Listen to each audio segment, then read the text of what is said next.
حضرت معاویہ رضی اللہ تعالیٰ عنہ کی وفات کے بعد کوفہ کے رہنے والوں نے حضرت حسین رضی اللہ تعالیٰ عنہ کو جھوٹے وعدے دے کر اپنے ہاں بلانا چاہا، اپنی سرکردگی کے لیے، اپنی لیڈرشپ کے لیے، خود کو اصلاحی تحریک میں ڈھالنے کے لیے پتہ نہیں کیا سے کیا باتیں کر کے یہ حضرت حسین رضی اللہ عنہ نے کیوں؟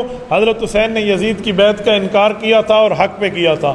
اس کی وجہ حضرت حسین کا موقف یہ ہے کہ صحابہ پر غیر صحابی حکمران کیسے بن سکتا ہے۔ نمبر 2، صحابہ کرام کی جلیل القدر اکثریت موجود ہے، ان کا جب تک ویریفیکیشن کا فیصلہ نہ ہو غیر صحابی حکمران بن ہی نہیں سکتا۔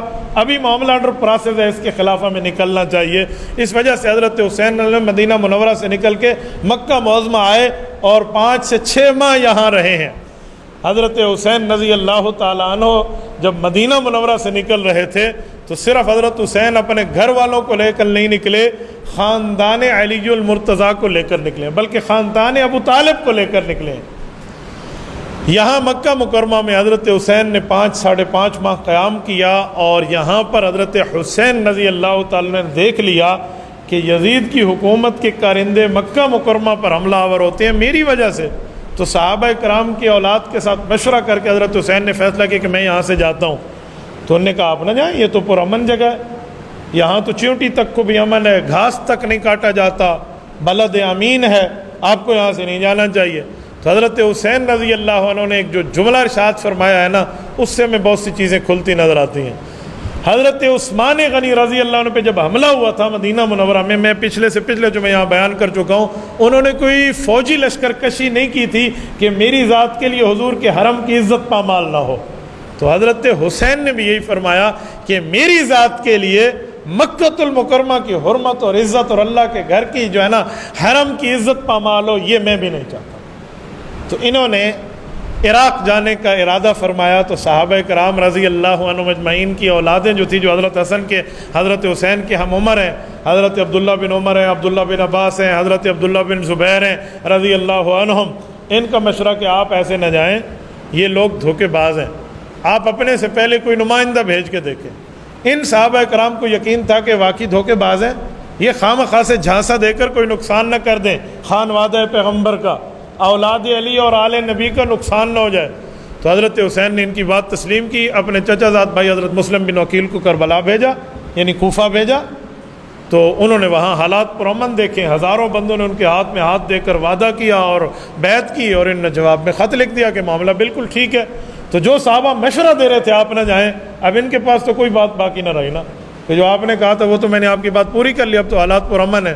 تو حضرت حسین ذوالحجہ کے پہلے عشرے میں یہاں سے چلتے ہیں، اور جب وہاں راستے میں ہے تو پتہ چلتا ہے یزید نے گورنر بھی بدل دیا ہے، حضرت مسلم بن عقیل جن کو پہلے بھیجا تھا وہ شہید ہو گئے ہیں، کوفیوں نے دھوکہ دہی کی ہے، اپنے وعدے توڑ دیے ہیں، وعدے کی خلاف ورزی کر کے وہ یزیدی لشکر سے جا ملے۔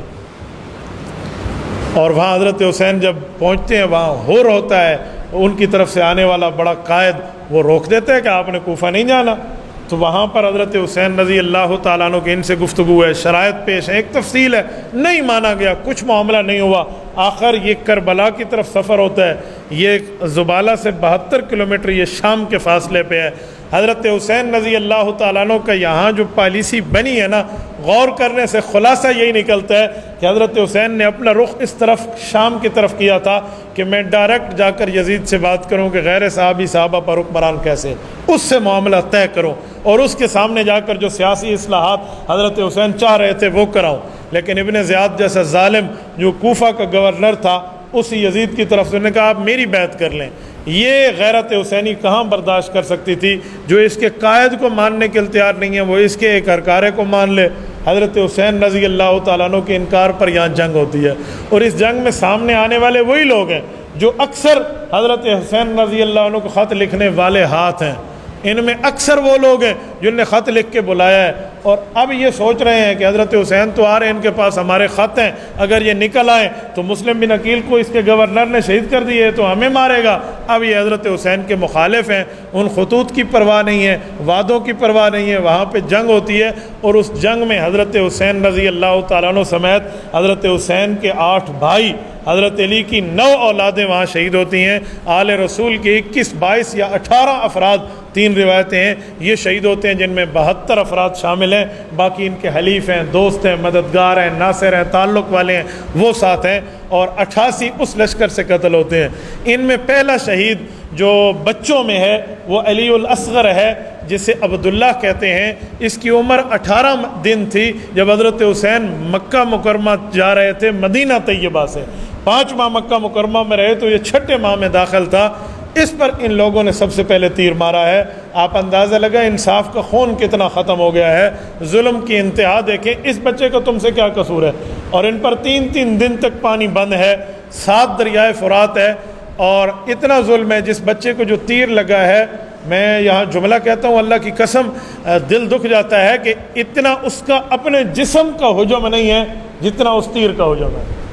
جس بچے کو نہ ہنسنے اور رونے کا پتہ ہے، اور حضرت حسین رضی اللہ عنہ کو صبر دیکھیں۔ حضرت حسین رضی اللہ عنہ کے بڑے بیٹے، بڑے بھائی سب سے پہلے، چھوٹے بھائی پہلے شہید ہوئے۔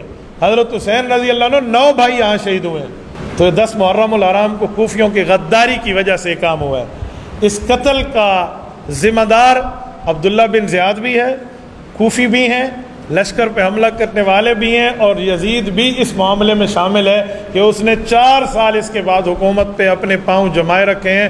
حضرت حسین کی کوئی قتل کی تحقیق نہیں ہوئی، کسی قاتل پر کوئی گرفتاری کی فرد جرم عائد نہیں ہوئی، کسی کو پکڑا نہیں گیا، کسی سے بدلہ نہیں لیا گیا، بس ایسے ہی معاملے کو ٹرخا دیا گیا ہے۔ اصحاب اقتدار جو ہوں، جن کے پاس طاقتیں ہوں، اور طاقت ہونے کے باوجود بھی کسی مظلوم، اور مظلوم بھی وہ جو اس کائنات کا ایک افضل البشر ہے اہل بیت کا، ان جیسے کی شہادت کے معاملے پر ٹال مٹول، یہ بھی قتل کی ذمہ داری انہیں پر عائد کرتی ہے۔ اس لیے ہم حسینی ہیں، حسینی رہیں گے، نہ ہم کل یزیدی تھے اور نہ ہم آج یزیدی، اور نہ قیامت تک یزید سے اپنے تعلق اور نسبت کو ہم جوڑنا چاہتے ہیں۔ تبارك الذي نزل الفرقان على عبده ليكون للعالمين نذيرا